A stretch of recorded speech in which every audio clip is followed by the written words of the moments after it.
नमस्कार, super India news TV में आपका स्वागत है। मैं हूं राजेश आली। आइए देखते हैं आज का विशेष समाचार। कांग्रेस के पराभव को बयान करता एक पत्र। गुलाम नबी आज़ाद की चिट्ठी एक तरह से राहुल गांधी के प्रति ऐसा आरोप पत्र है जो पिछले 8 वर्षों में कांग्रेस के त्रस्त पराभव के कारणों की तह तक जाता है। कांग्रेस पार्टी और गुलाम नबी आज़ाद का 50 साल पुराना रिश्ता बीते दिनों टूट गया। यह काम कांग्रेस की भारत जोड़ो यात्रा के ठीक पहले हुआ। निसंदेह कि कांग्रेस के लिए बड़ा झटका है, लेकिन देश की सबसे पुरानी पार्टी के लिए उससे भी बड़ी चिंता की बात वह पत्र है जिसमें आज़ाद ने पार्टी से नाता तोड़ने के कारणों का उल्लेख किया है। ये पत्र दर्शाता है कि भारत के स्वतंत्रता संग्राम की सारथी रही कांग्रेस आज किस कदर लुंज पुंज हो चुकी है। आज़ाद कांग्रेस की पारंपरिक शैली में पगे खाटी नेता रहे हैं।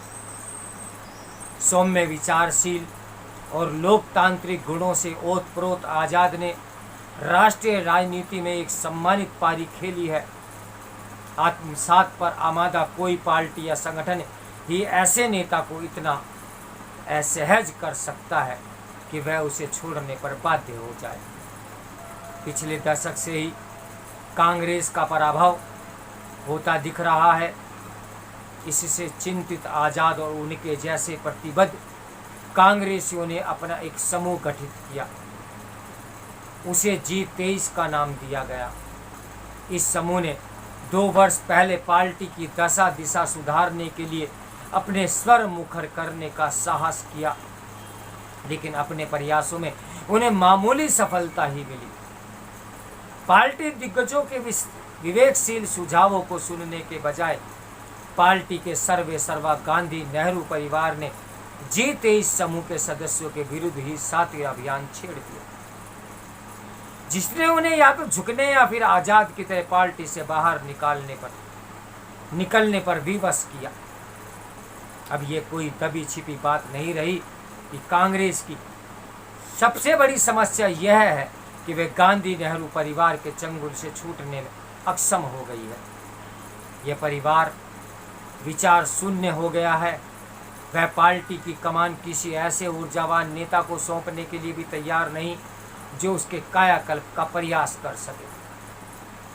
राजीव गांधी के निधन के बाद कुछ समय के लिए परिदृश्य से गायब रहकर 1996 में पार्टी के लचर प्रदर्शन के बाद गांधी परिवार ने फिर से पार्टी पर पकड़ बनाई। 1996 के चुनाव की बात करें तो PV नरसिंह राव के नेतृत्व में पार्टी को 28.80% मत और 140 सीटें हासिल हुई। ऐसे प्रदर्शन को बेहद खराब माना गया। राव को पार्टी अध्यक्ष से चलता कर उनकी जगह सीताराम केसरी की ताजपोशी हुई, परंतु परिवार के वफादारों को यही महसूस हुआ कि जब तक खानदान से कोई कमान नहीं संभालेगा तब तक पार्टी अपनी खोई जमीन हासिल नहीं कर सकती। इसके बाद केसरी का तख्ता पलट हुआ और 1998 में सोनिया गांधी अध्यक्ष बनी। पार्टी की प्राथमिक सदस्य ग्रहण करने के चंद महीनों में ही वे पार्टी की मुखिया बन गई। फिर 2017 में उन्होंने राहुल गांधी को कमान सौंपी।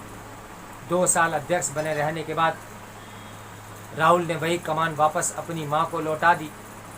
सोनिया गांधी के अध्यक्षीय काल में 2009 के लोकसभा चुनाव में कांग्रेस का प्रदर्शन सबसे अच्छा रहा। उस चुनाव में पार्टी को 28.55% वोट और 206 सीटें मिली। भरोसेमंद विकल्प देने में भाजपा की नाकामी कांग्रेस के इतने अच्छे प्रदर्शन की प्रमुख वजह रही। वही राष्ट्रीय परिदृश्य पर नरेंद्र मोदी के उभार से कांग्रेस की हालत पतली होती गई। पिछले 2 आम चुनावों में पार्टी को 20% वोट तक नसीब नहीं हुए और वह इतनी सीटें भी नहीं जीत पाई कि लोकसभा में नेता प्रतिपक्ष के लिए दावा कर सके। मौजूदा रुझानों के हिसाब से पार्टी का राष्ट्रीय वोट और दरक सकता है। यह उस पार्टी की स्थिति है जो एक समय 42 से 45% तक वोट प्रतिशत प्राप्त करती रही है। वापस आज़ाद के मुद्दे की ओर लौटते हैं। पिछली सदी के 8वें दशक के मध्य में वह पार्टी से जुड़े इंदिरा गांधी, राजीव गांधी, राव और मनमोहन सिंह के मंत्री रहे। पार्टी संगठन में उन्हें महत्वपूर्ण दायित्व मिले। उन्होंने कांग्रेस की परंपराओं को गरिमा के साथ निर्वहन किया। उनकी विनम्रता को देखते हुए कोई बस अनुमान ही लगा सकता है कि राहुल गांधी के प्रति इतने तल्ख बयानों के लिए उन्हें किन बातों ने उत्तेजित किया होगा।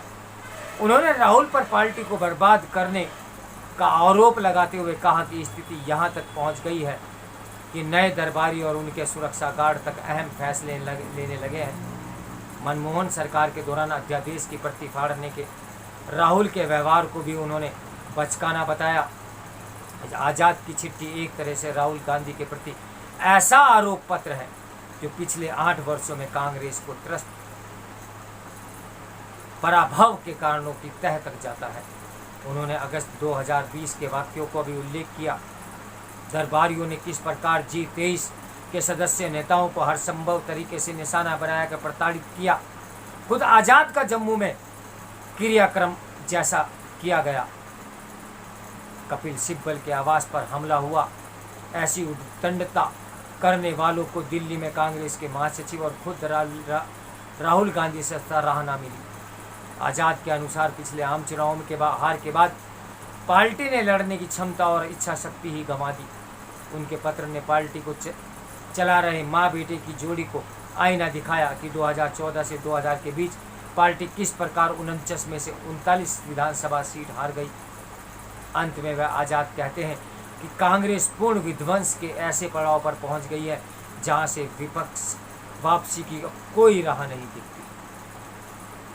यूं तो बीते कई वर्षों के दौरान कांग्रेस में तमाम नेता आए गए, लेकिन आज़ाद के जाने के गहरे निहितार्थ हैं। यह कांग्रेस और भारतीय लोकतंत्र के लिए भी अच्छा नहीं, क्योंकि उन्होंने राष्ट्रीय स्तर पर भाजपा के मुकाबले विश्वसनीय विपक्ष का विचार कमजोर होगा। भाजपा कई साल पहले ही कांग्रेस मुक्त भारत बनाने का ऐलान कर चुकी है, लेकिन लगता है कि उसके लिए भाजपा को ज़्यादा मेहनत नहीं करनी पड़ेगी। कांग्रेस नेता ही इस मुहिम में लगे हुए दिखते हैं और पार्टी विघटित हो रही है। पार्टी के भीतर की था ली जाए तो गांधी परिवार के नेतृत्व से मुक्त कांग्रेस इस पतन को थामकर भाजपा के कांग्रेस मुक्त भारत के सपने को पूरा करने से रोक सकती है। तो मेरे साथ बने रहिए सुपर इंडिया न्यूज़ टीवी की ब्रेकिंग न्यूज़ के लिए। नमस्कार, मैं हूँ राजेश आर्य।